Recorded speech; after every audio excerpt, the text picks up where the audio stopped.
Good afternoon, everyone, and thank you so much for joining us for this webinar on addressing climate risk and investing in a low-carbon future across asset classes. My name is Nicole Chirico. I'm a program manager with the Intentional Endowments Network, and I'm very pleased to have with me four great panelists to share their experiences on this topic with us all today. During this webinar, we'll be hearing from Shuaib Siddiqui, the Director of Impact Investing at the Serta Foundation, Rilwan Meeran, the Managing Director of Alternative Investments at Flat World Partners, Divya Chaudhary, an Associate on the Alternative Investments platform at Flat World Partners, and Ian Monroe, the President and CIO at Etho Capital. After our panelist presentations, we'll spend the remainder of the hour in dialogue responding to your questions, so please enter them throughout the presentation in the chat function of the control panel at any time, and we'll try to get to as many of them as possible. This webinar is being recorded. It will be distributed to all registrants by email and will also be available on our website shortly after it's completed. So you can refer back to this conversation and share it with others, and we will also make the slides available upon request. So just briefly before we dive in, for those of you that aren't familiar with the Intentional Endowments Network, we're a nonprofit collaborative peer learning network with the goal of supporting endowments and enhancing performance by aligning investments with institutional mission, values, and sustainability goals. We do this in a variety of ways, including hosting in-person forums and events, facilitating peer networking, curating useful resources on sustainable investing opportunities, and providing educational venues such as webinars like this one. We encourage you to stay engaged in these conversations after today's webinar. More information on IEN is available on our website, intentionalendowments.org, and you're welcome to reach out to us at any time. So with that, I will turn it over to Ian. Thanks, Nicole. Great to be joining all of you. Can you hear me okay? Perfectly. Excellent. So I'm excited to be connecting with IEN yet again. We're a member as Etho Capital, and my background is, Nicole, if you want to jump into the next slide. So I'm split between teaching courses on sustainability metrics and scaling up solutions to climate change at Stanford University, and then applying that deeper dive climate science and life cycle assessment and supply chain science to the investing world with Etho Capital. So I'm going to start by talking about just high-level drivers that are making investors really realize it's essential that they incorporate climate change into plans. And then I'm going to dive into the specifics of what we're doing with Etho Capital and how we're seeing climate life cycle assessment combined with overall sustainable, responsible ESG SRI investing can simply help identify better investments across the portfolio with a focus really on public equities. Next slide. And apologies a bit, my slides got squished and rearranged in translation. If you want a cleaner version with more modern spiffy fonts, etc., you can shoot me an email at ian@ethocapital.com, and I'm happy to give you what we've got and also dive into any follow-up questions that come. I've got a fair amount of material, so I'm going to go through quite quickly, but of course happy to circle back to things and questions. So first, what are the drivers that are really causing investors to know that climate change is just an essential element now of portfolio construction?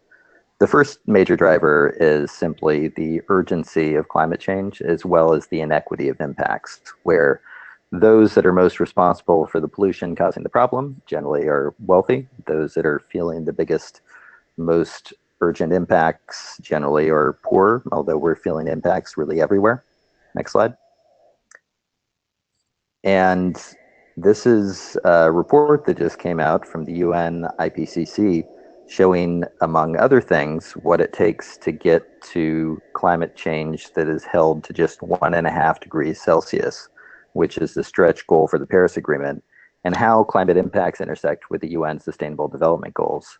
And as you can see, literally every sustainable development goal, climate solutions actually is sustainable development goal number 13, but every other sustainable development goal intersects with climate change, and we really can't solve the sustainable development goals to any meaningful level if we don't solve climate change. the good news is solutions to climate change generally have many more synergies with solving the development goals like poverty, gender equity, etc. There are many more synergies with scaling up climate solutions than there are trade-offs. Next slide.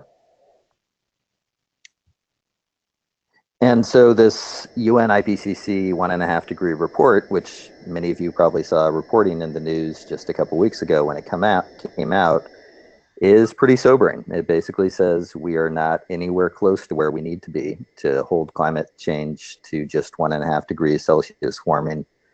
And the climate impacts that we're seeing around the globe are really faster and worse than the science had initially expected. And governments need to do a whole lot more, but it's not just governments, individuals and investors really need to do a whole lot more as well if we want to have any hope of achieving our climate targets. Next slide. So to get where we need to get with the climate change to 1.5 degrees C, and even that is still going to entail a whole lot of worse climate impacts than we're already seeing around the globe. But to get to 1.5 degrees C, we have to get to net zero greenhouse gas pollution, ideally by 2040. Maybe we could do it if we get there by 2050. So basically, in 2 to 3 decades, we need to entirely eliminate the planet's greenhouse gas pollution through a combination of reducing all our pollution and then, as much as possible, sucking down what's already up there with carbon removal technologies. So that's not a lot of time. Think about that if we're going for 2040, which really we should be if we want to have a high likelihood of reducing warming to 1.5 degrees C by the end of the century. We need to reduce emissions by 50% just within the next decade. Next slide. And it's important to remember that climate pollution, greenhouse gas emissions aren't just energy. We talk a lot about clean energy, electrifying transportation, etc. That is certainly a huge piece of the puzzle. But a whole lot of our climate pollution is also coming from agriculture and land use in terms of nitrous oxide pollution, methane pollution, and carbon dioxide pollution from deforestation that continues as well. And if you look at short-term climate impacts, nitrous oxide and methane are even more important. And agriculture can actually look like it's close to half of the problem. So if we're not solving to decarbonize both energy and agriculture and land use, we're not going to solve climate change. Next slide. So climate change, again, and this is really highlighted by the IPCC report, is already here. We're already seeing natural disasters linked to climate change that are no longer natural. They're substantially worse than they were in recorded history. Going back to 1980, this is data from World Bank and The Economist. We're seeing climate-linked disasters already about 3 times worse now than they were in the 1980s.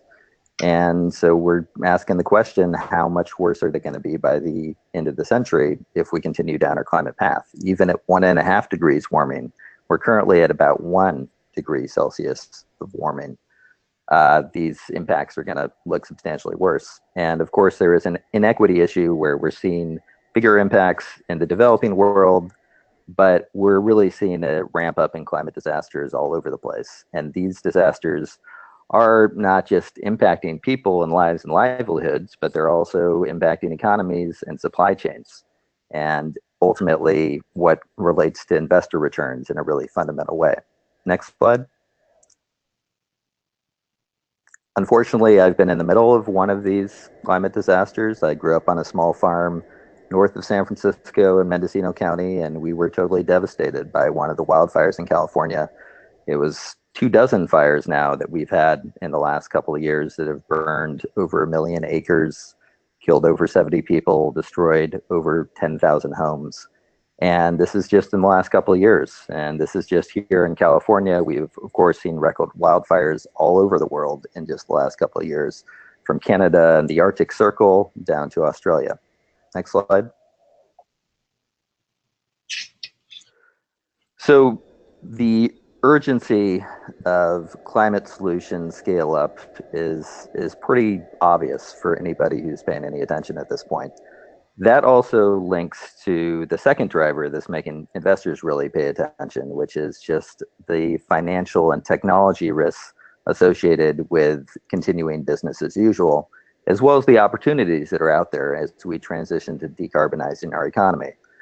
One of the things that gets talked about a whole lot is stranded asset risk for fossil fuel companies, where if we are to actually hold to the international agreements that are trying to hold climate change to 1.5 degrees Celsius, about 90%, probably over 90% of fossil fuel reserves that are currently on the books for oil, coal, and gas companies simply are unextractable and therefore will be stranded and won't bring any economic value to those companies, even though those companies currently have their valuations based on those assets that they have under the ground that they're planning to extract.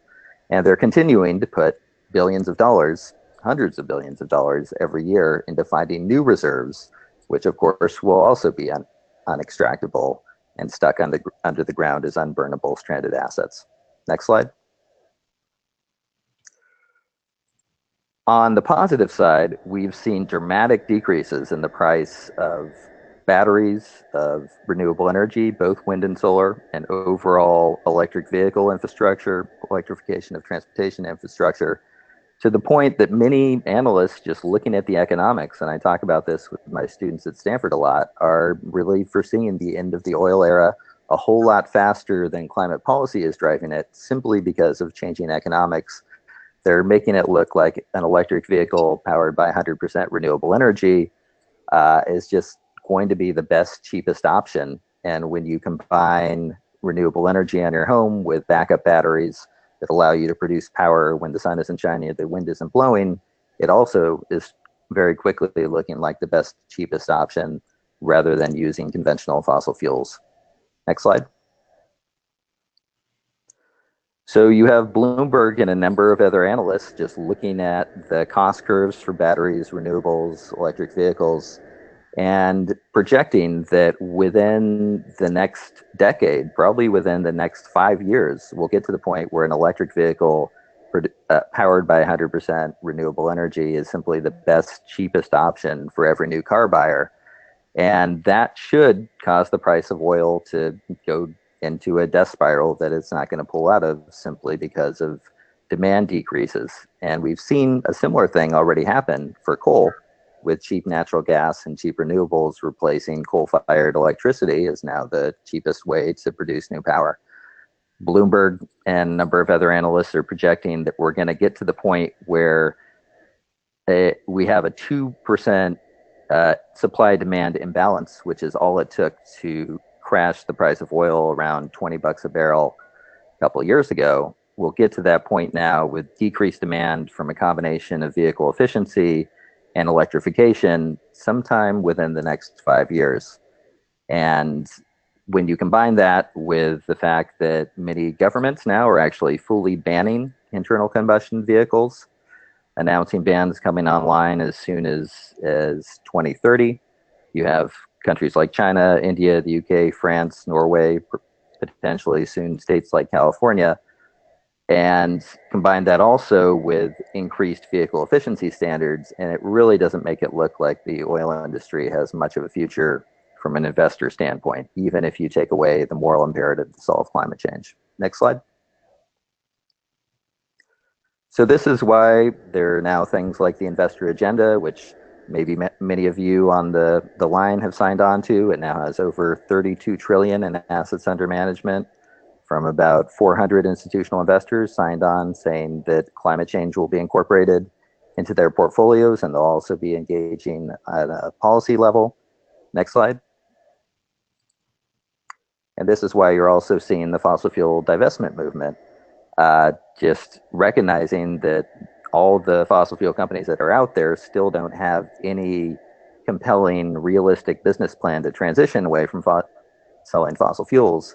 So it may make just the most sense to fully divest from them rather than try to engage with them to transition, since it's pretty hard to convince a company whose primary product is basically causing the problem with climate change to stop wanting to sell its primary product. So we've now seen the fossil fuel divestment movement grow to over 6 trillion in assets under management. And the question is, how much higher is that going to go and how quickly?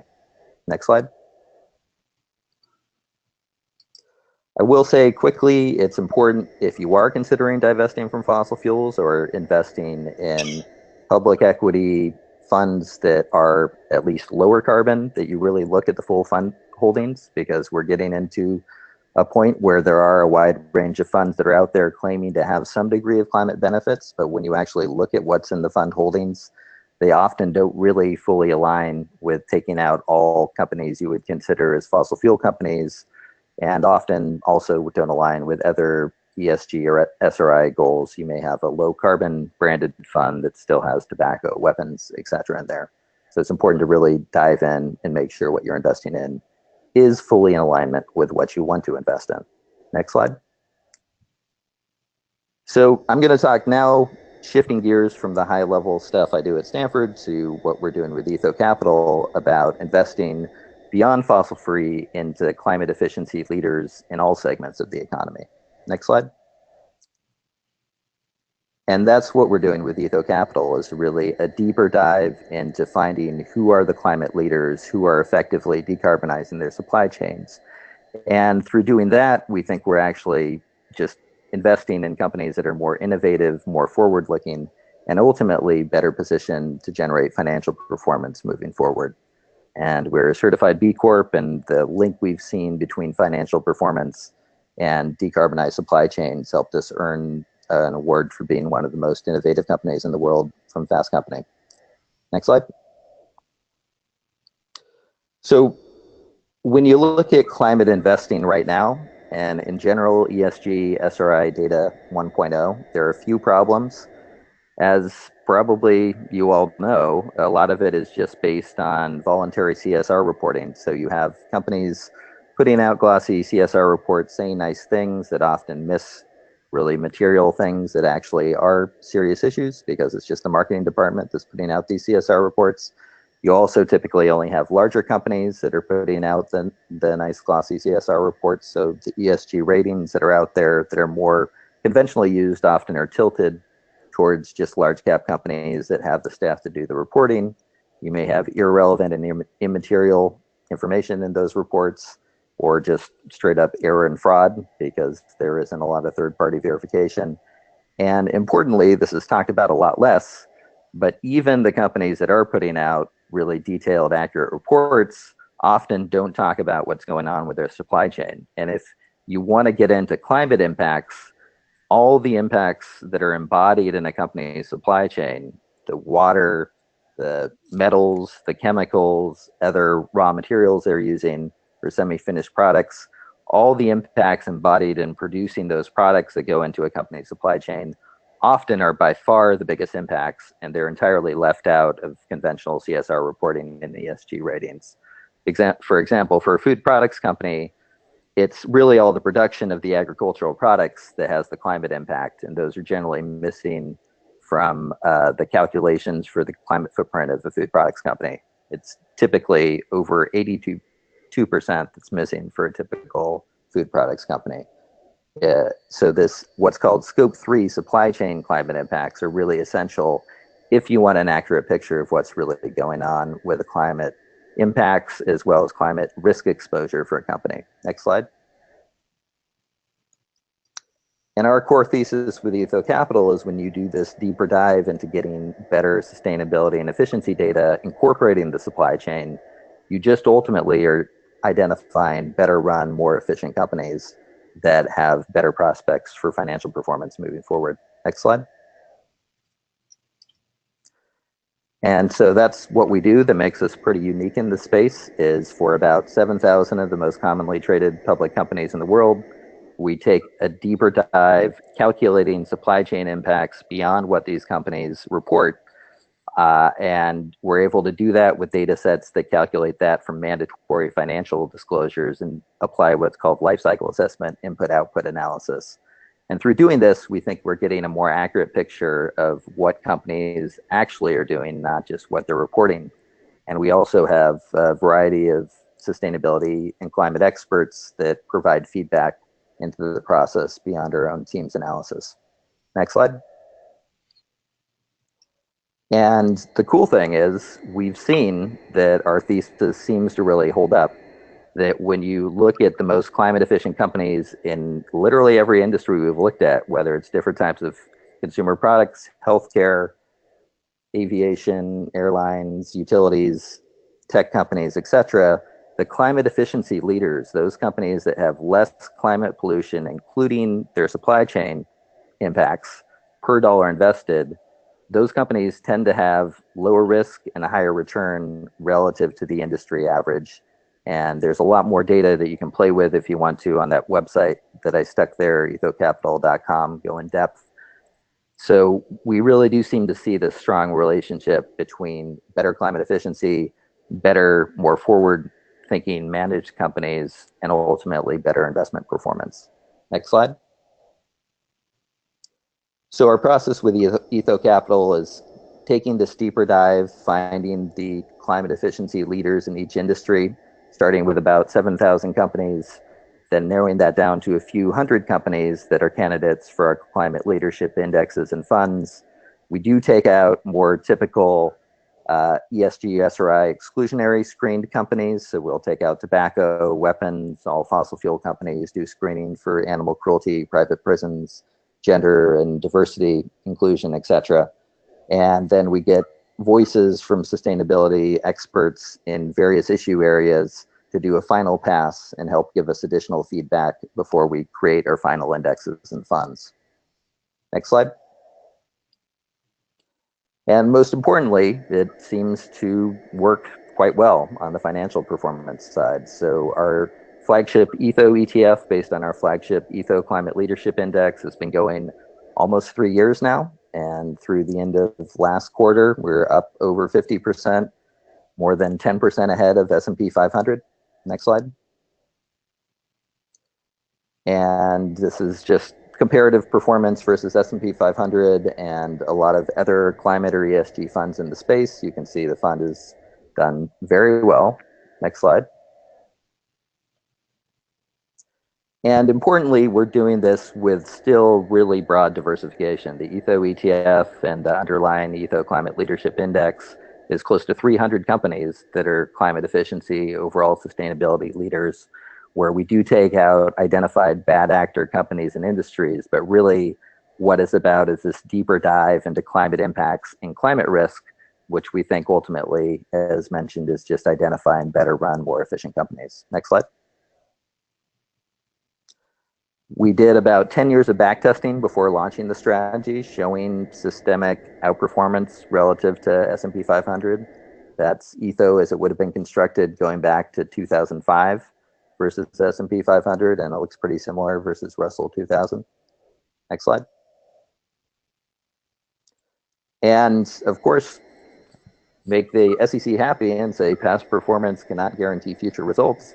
But when you consider the electrification and other transitions going on throughout the economy and what needs to happen to solve climate change from a technology and policy perspective, we think this is a strategy that is really well positioned to do well given the directionality of the economy and where we need to go to solve climate change.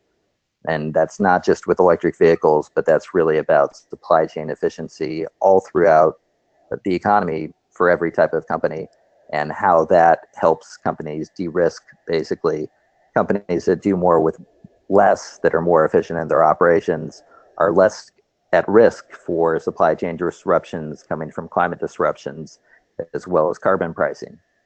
Next slide. And I'm really doing this because we need to get investors engaged in shifting the massive pool of assets that we have out of climate problems into solutions. In public equity, it's about $80 trillion that are currently invested in publicly traded companies. And to solve climate change, we really have to get all 80 trillion out of climate problems and into solutions. And the only way to do that is with financial products that are broadly diversified, have low fees, show strong financial outperformance with really meaningful and participatory climate and overall sustainability impacts that are positioned for both our current and our future situation. Next slide. So just to wrap up, sustainable investing really is mainstream now and increasingly becoming so, and climate risk and fossil fuel exposure are two core aspects that are pushing it that way. When you are doing climate investing, if you're missing the scope 3 supply chain impacts, you're really missing a huge piece of both financial materiality and overall climate risk moving forward. And I hope that not just our performance, but I'm happy to share plenty of other research in the area, we can convince you that you don't have to sacrifice financial returns to be fully fossil free and aligned with a climate sustainable future. And with that, I'm going to go ahead and hand it over to the great folks at Flat World Partners, and Rilwan, it's all yours to dive into climate investing in the private equity space. All right. Thank you, Ian. Can everybody hear me? Yes. Okay, great. Well, I want to thank IEN for inviting us today. Thank you, Nicole, for that. Brief introduction about Flat World Partners. We're an investment advisory and asset management firm that focuses on sustainability.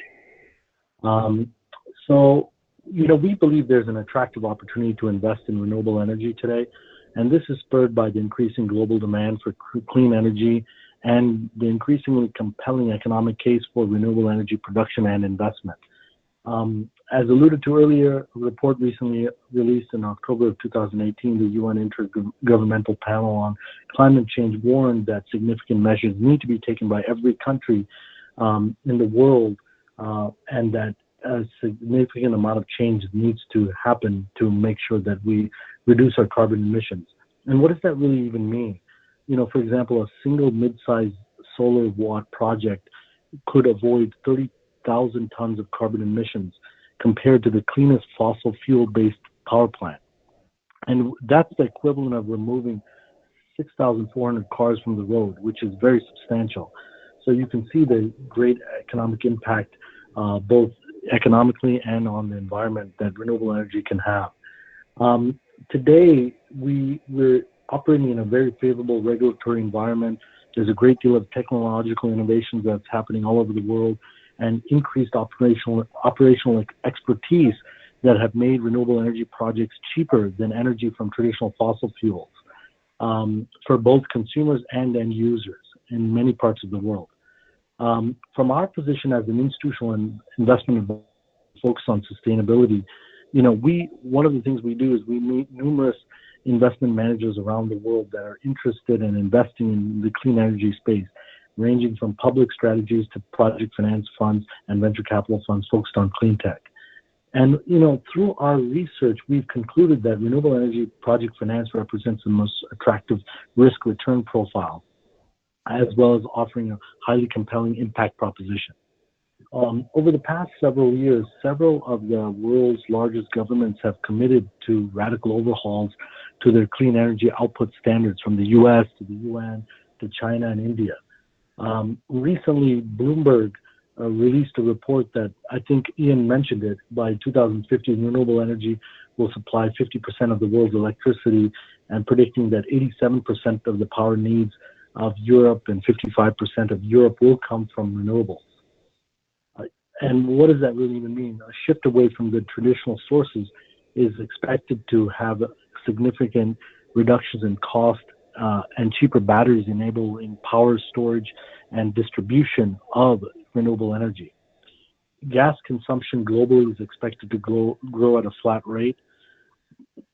Electric vehicles will play a significant role in the transition to clean energy sources, supplying currently 9% of the total electricity demand globally.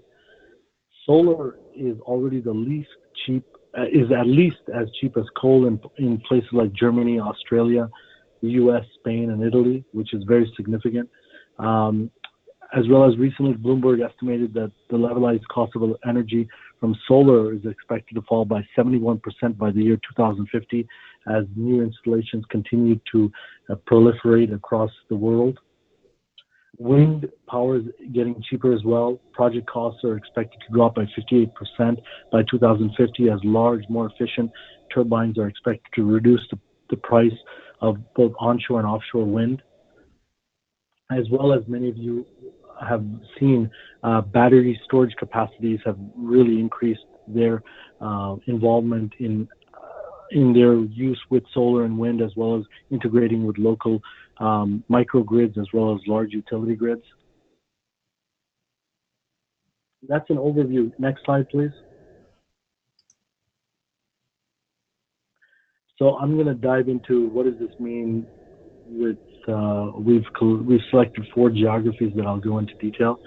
So in the United States, U.S. renewable energy verticals have benefited from lowering production costs, despite the major setbacks by the current government stance on climate change. I think everyone's familiar with what has happened with the Paris Accords in the United States. That being said, at this time, there's many states that have already started adopting renewable energy standards for economic reasons. I think many of you know there's been an alliance formed in the United States where 16 states have become members of this alliance, with another close to 300 cities that have signed on with the commitment of reducing emissions at the local and state level that are in accordance with the Paris Agreement, which is very substantial. We expect another 10 to 15 states to sign on in short order. In the United States, a big push has been pushed on the corporate side. We have today companies like Target, Walmart, Kohl's, and Apple leading the charge. Today, almost half of the Fortune 500 companies have set targets for sustainability or renewable energy output. Companies like Walmart plans to source 50% of its global power needs from renewable sources by 2025, with both on-site power and power purchase agreements with wind farms. We expect this increased demand both at the state and corporate level. Solar and wind power are expected to continue to expand. Renewable energy consumption and generation is positioned to possibly surpass nuclear by 2020 and coal by 2050, which is very substantial. In the United States, you see large-scale investment-grade utility deals as slowly starting to yield lower returns, but we see smaller-scale utility projects attracting higher yields than the larger-scale mega solar and wind farms, which has led to this space being highly invested on by equity players as well as senior debt lenders. We see a gap in the mezzanine space, which provides an opportunity for investors to play in that space because that's the aspect missing in the capital structure. Next slide, please. In Europe, I would say Europe is the furthest along. According to an IEA forecasted report, wind will surpass all electricity sources by the year 2027 in Europe, making up 23% of the energy mix. Germany seems to lead the pack in consumption of renewable energy, not just hydro, but in terms of wind as well. Clean energy policy implementation is different by every state, as every country in Europe, as you can imagine. You have aging traditional energy infrastructure, as well as innovation in the electric vehicles and battery storage space that have been the main drivers in the clean energy adoption till now. Recently, in October 2018, the European Council called for a 35% reduction in carbon emissions from new cars by the year 2030. That's why you see large European car producers making a shift to starting to produce more electric cars and starting to rival companies like Tesla. Even in countries like France, you see the EDF moving into the electric mobility space, providing charging stations and investing in cheaper, more efficient storage technology. So you can see all of these countries are all making great strides with being energy efficient and compliant. Next slide, please. In India, as you guys all well aware, India with an increasing population and plans for poverty reduction, with their tremendous economic growth, are the main drivers for the country's increased focus on sustainable energy demand. As the world's third largest consumer of electricity after China and the US, India recently crossed the 25 gigawatts of installed solar capacity just recently in September 2018. That's an 8x increase from 2.6 gigawatts in 2014, which is immensely substantial. Total solar installation in the last year was over 10 gigawatts, which is very impressive for India, given that you're doing solar infrastructure. Total renewable energy capacity has reached 70 gigawatts on a countrywide basis. In addition, the government recently passed a scheme that plans to provide small farmers with standalone grid-connected solar pumps, which they imagine over time will provide an additional 10 gigawatts of immediate capacity over the next few years. As well as the government has also implemented provisions for transparent bidding and tariff-based competitive bidding process for solar and wind power procurement. Next slide, please. In Southeast Asia, again, with the growing population and economic growth, all of this, the ASEAN countries are focused on increasing their energy demand through renewable sources. You have countries like Thailand, Indonesia, Philippines, and Vietnam experiencing 5+% GDP growth in their economy, and it's projected to stay that way till the year 2025. And so recently, the Association of South Asian Nations has set a target of securing at least 23% of their power from clean energy sources by 2025. And that's comparable to a little bit less than 17% today. Renewables have already emerged as the largest source of new power capacity additions in the region. According to many of the government's deployment plans, the power sector will be the largest driver of demand at 30% for energy use. And solar is expected to drive most of the deployment within the power sector, followed by wind, and as well as I alluded to earlier, as the same in Europe, battery storage technologies are expected to support this growth and provide flexibility and reliability with their current major and microgrids. And in conclusion, with this growth globally in renewable energy, Flat World Partners, when we interviewed over 100 renewable energy managers across the world, we decided to design an investment product that we offer investors the opportunity to invest in a diversified project finance renewable energy fund that's diversified across sector, stage, and geography. So that's something Flat World has been able to work on the asset management side. With that, I will pass it along to Shuaib at Serta Foundation.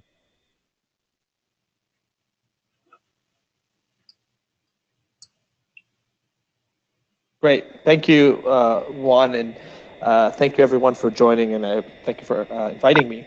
I'll really quickly talk about what we at the Surdna Foundation are doing and how a lot of what both Ian and Rilwan talked about is how it's manifesting itself in some of the work that we're doing and how we're approaching it. But just a little bit of background on the Surdna Foundation.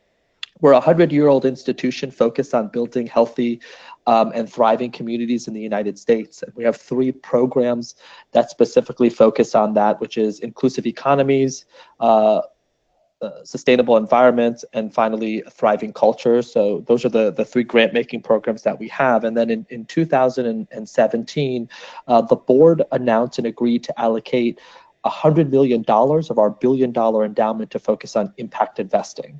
And the real question that the board is really trying to understand with this carve out is, how can we both manage the ideas of we want to create positive and productive change in the world. We want to use all of the tools at our disposal, but at the same time, we are a 100-year-old institution. We want to continue to be here for another 100 years. We believe that the grant making that we do as an institution is a critical contribution, and how do we maintain that? And so we're starting with this $100 million to focus on impact investing. And as everyone has outlined, the real case for why this makes sense. One of the other interesting conversations that we're having at Surdna is from a fiduciary standpoint, how climate change, we believe, is a systemic risk to our economy. And as a fiduciary and an investor, if we believe that this is a systemic risk and that we exist, how we invest our capital, again, over the long term, is going to matter. And how do we shift that thinking in terms of saying, hey, there are real world consequences and the real world economic consequences. You know, one of the fund managers we spoke to, even with the effects of climate change, are we may take a 30-year step back in agriculture productivity just because of climate shocks that we're seeing, and how that's going to completely change the way that we grow our food as well, and how we have to be more thoughtful of dealing with some of these changes that are coming. Next slide, please.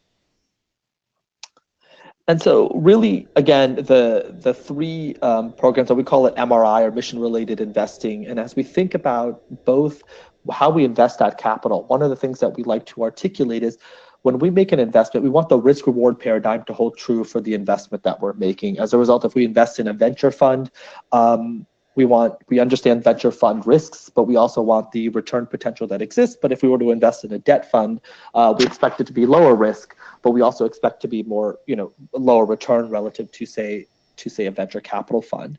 And again, as I highlighted, those are the three areas: environmental and sustainability, community and economic development, and arts and culture are the three areas that we focus on broadly as an institution, and our MRI portfolio focuses on them as well.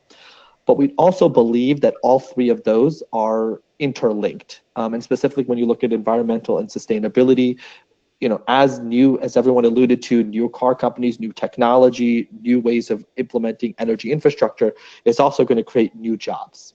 And so we see the interplay, and we talk about the interplay between sort of sustainability in the environment and job creation in the future economy, and how that all works together. And that's something that we're quite thoughtful about. What I thought I'd spend a little bit of time on is some of the investments we've made and why we've made some of those investments, in terms of just getting a real world sense of how we think about our portfolio. And when we think about the $100 million, we typically say that we assume that about 50 to 60% of that will sit in more venture capital and private equity-like areas. And part of that is that's where we think a lot of the new technologies and new ideas are coming from that ultimately are going to scale and what we believe revolutionize a lot of incumbent industries that exist today. And then the other remaining 40 to 50% of it will be in public markets, primarily in sort of public equity funds. And I'll walk through some of the examples of what we did. If you can go to the next slide. And I just was really talking through some of the examples. So Generation Global is a public equity fund. One of their key focuses is they believe that companies over the long term will perform better that have a lower carbon footprint. And that's the core of their investment thesis in terms of the way that they're investing, and it's primarily in what also large cap public stocks. And that's one of the funds that we've invested in, and it's performed quite well. And one of the key pieces there is that we believe that they have a clear investment thesis. They believe that this is going to happen over the long time. As everyone has articulated, our economy is going to transition, and those companies that are more thoughtful of this issue will benefit as a result of some of those changes. Another example is New Energy Capital. It's a private debt fund. They provide debt financing to essentially solar power projects in the United States. And so they're going around working with small municipalities, universities, corporate campuses, and they're really focused on that small to medium, so they're not doing the large scale, but really think about how do we implement solar and some wind infrastructure into bringing new and renewable sources on the grid.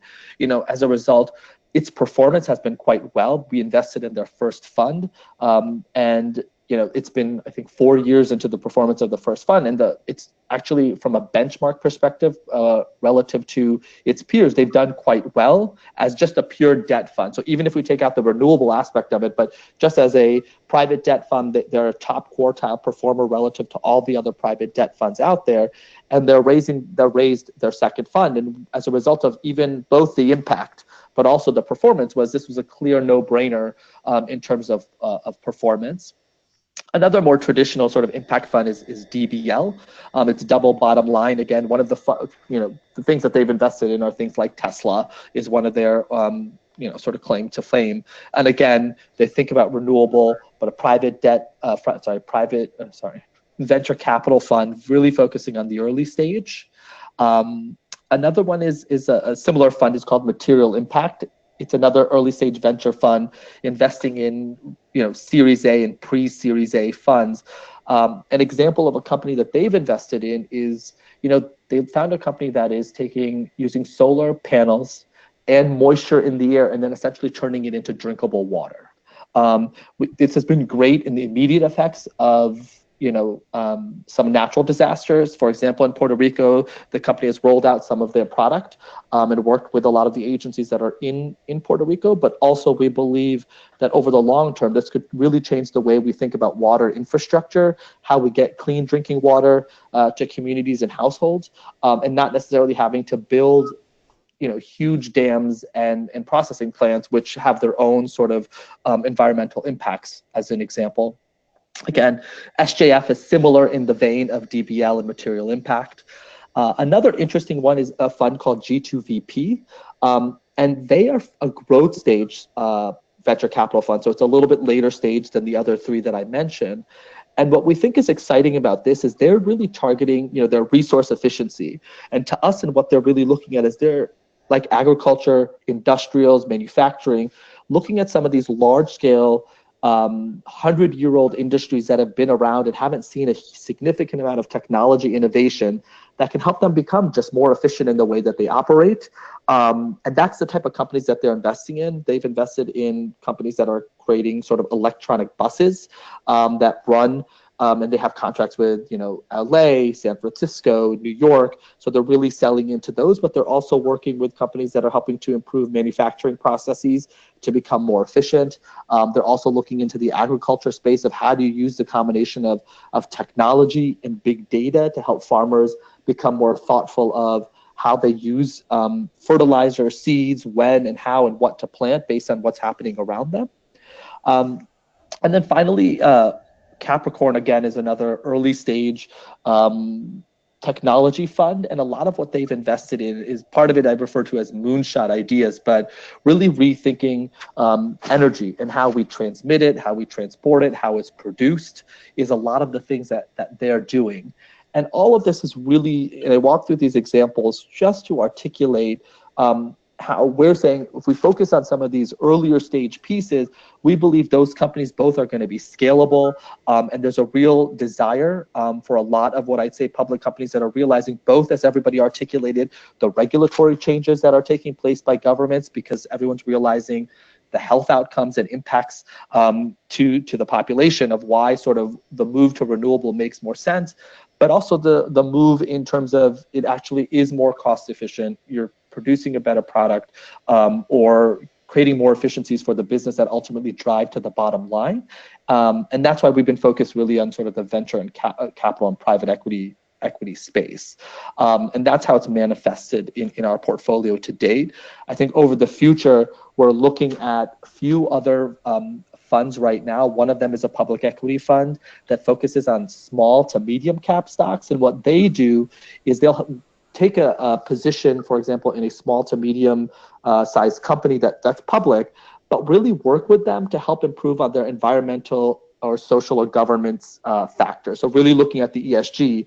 And again, what we think is exciting there, it's not just simply looking at a company that's performing well on ESG, but what they're doing is saying, hey, we're taking companies that we think can perform better. And we ultimately believe that it will lead to both obviously greater outcomes for the world, but also a direct correlation to their bottom line and profitability and ultimately leading up to share price. And with both generation and this, I think one of the things that we think about at Surdna is that we think climate change is important. We think that it's something that we need to focus on, but we also believe that there needs to be a clear investment thesis. And that's to say, I think we are finding those opportunities. I think some of the times when I first started, there was a little bit of healthy skepticism from our investment committee and board of, are we actually going to find real opportunities? And I think the place that we're at, based on our thesis, is that actually it's more of what are we actually trying to do? That there's plenty of opportunity out there. What are the types of things and what are the risks that we're willing to take and not take is really the conversation we need to be having. And that's where we decided we want to go more towards venture, private capital type spaces, because we believe that there's more opportunity for us in terms of the risk and reward that we're looking for, in terms of how we're constructing our portfolio. And we have an investment advisor, Cambridge Associates, that we've been working with over the last sort of year and a half as we've rolled out this portfolio. And we're quite excited by it.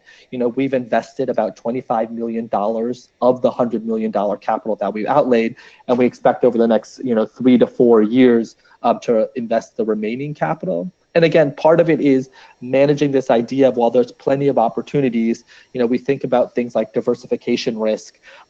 We don't want to invest in a bunch of venture capital funds that are all in the same year. We want to have diversification of the years that we're investing in each of them. And so part of it is not just, there's tons of opportunity, but we have to be sort of methodical of also thinking about portfolio construction, risk, reward, as a part of how we construct this portfolio. So I think that that's one of the other pieces that I would highlight is, while the opportunities are there, you have to be sort of thoughtful of what are the right opportunities, but also what is the right time and what places you want to operate in. And I think that that's something that we've done in terms of how we think about the portfolio and going from there. I think I'll pause for there because I think we have 6 minutes left if we're going to take some questions. Great. Thank you so much for those wonderful presentations. And if everyone could go ahead and take themselves off, we'll jump into questions. Hopefully we'll be able to get to a few. And for the audience, feel free to continue to share any questions you may have in the chat box, and we'll share everyone's email at the end if you'd like to have some further follow-up.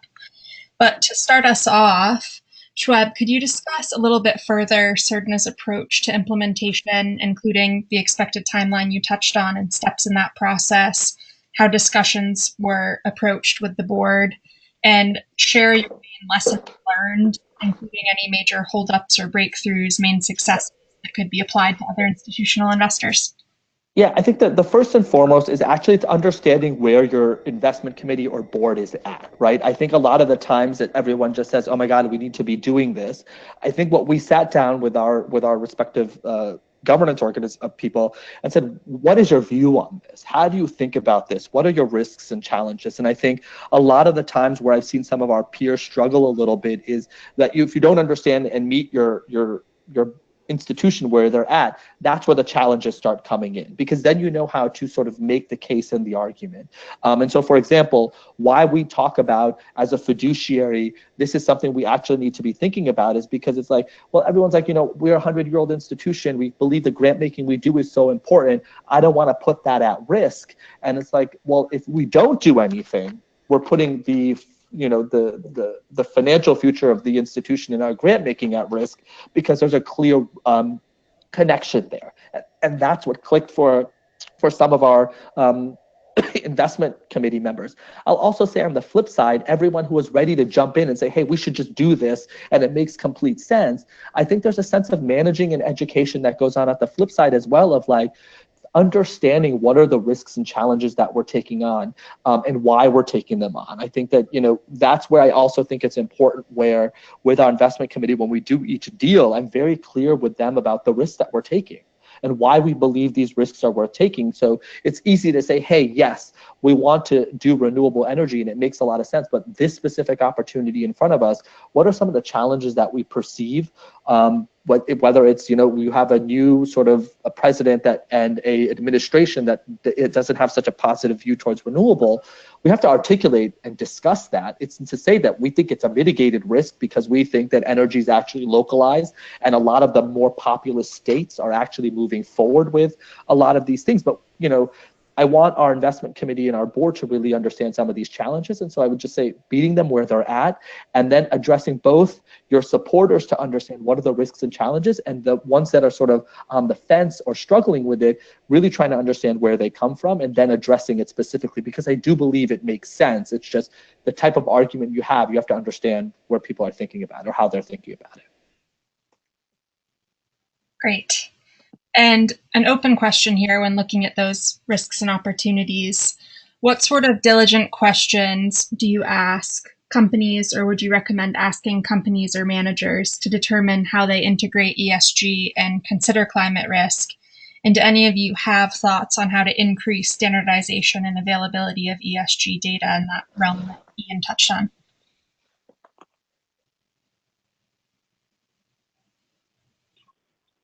So I'll just dive in quickly. I think a lot is you have to go beyond what the companies are willing to tell you and model their impacts based on their mandatory financials, which actually is a really good underpinning for calculating impacts based on life cycle assessment science. And there are some great data sets that allow you to do that already for thousands of the most commonly traded public companies. It is certainly more difficult to do that with private. And I'm happy on a follow-up to dive into that with anybody on the line.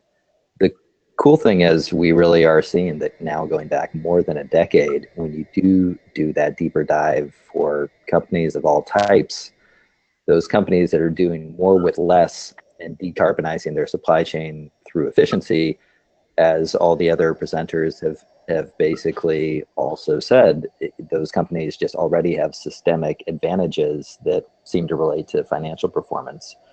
And so it's not about climate investing to position yourself for the future. It should be something that helps you with future performance as well. But already we're seeing that companies that are effectively taking climate into account through efficiency are just outperforming in a diversified public equity context. So as Shuaib said, it's really already more of a risk to not do anything than it is to start taking climate into account for your portfolio.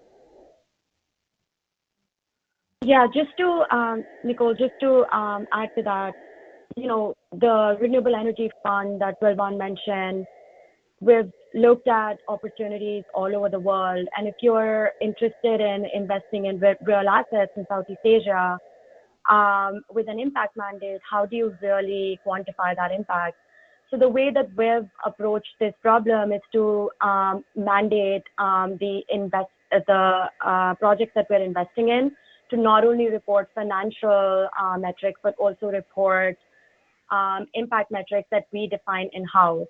So number of carbon emissions avoided is obviously one, but we also talk about local jobs created, diversity initiatives implemented or showcased by the project, and interesting local initiatives like number of trees cut,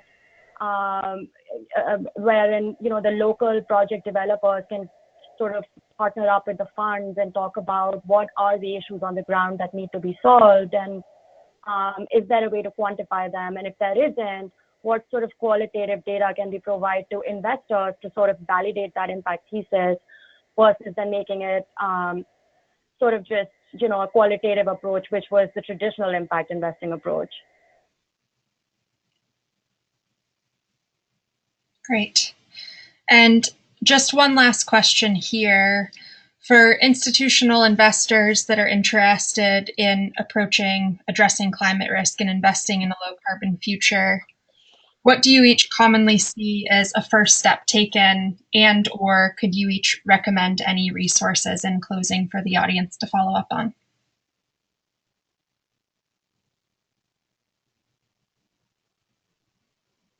Well, I can kick that off. This is a Shuaib again from the Serta Foundation.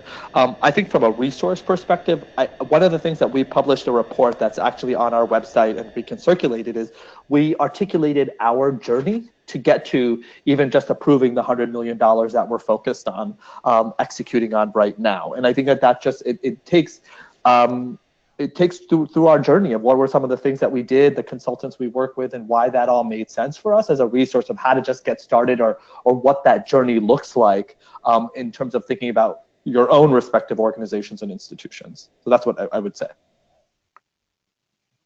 Yeah, I would add that, at Flatworld Partners, as I alluded to earlier, a lot of our clients, when we am on saying, how do you guys want to invest in renewable energy? A lot of them said that we want to invest in renewable in a diversified manner. So if I want to invest in Southeast Asia, Africa, North America, or Canada, how do I access all these different vehicles across these sectors and stage in a diversified manner without having to allocate $15 or $20 million to do that? So that's how Flatworld Partners, we designed this fund to allow people to have a diversified project finance exposure in a fund environment with low investment minimums. And so I think that is a product we designed because of our ongoing discussions with our tens of hundreds of clients and advisors that we work with globally. And this is Ian again from Etho Capital. I'll just chime in from the public equity perspective. I think one of the first steps, at least, is just calculating the carbon footprint of your public equity exposure and seeing where the impacts are the biggest in your current public equity investments. And I'm happy to be helpful with that for any of you that want to dive into that journey. Once you have a better idea of where your current exposure is, thinking about it in the context of basically this full economic transition, not just the renewable energy piece, which is certainly an important piece of it, but really we need to essentially decarbonize everything. And again, the companies that are the furthest along in the decarbonization journey, mainly through operational efficiency relative to their competitors, already seem to be better investments. So I think there is a pretty compelling investment case in the public equity world that also translates to what we're talking about with private equity and debt, that this is just something that makes sense for your overall portfolio construction now, not just something that makes sense in the future. Great. Well, thank you so much to Shuaib, Rilwan, Divya, and Ian for the great discussion and presentations. And also thank you to all of our participants for joining us this afternoon. If you have any other questions about this webinar, the work of our panelists, or activities happening in the Intentional Endowments Network, please do be in touch. And again, this webinar will be up on our website shortly. Thank you all again, and have a great afternoon.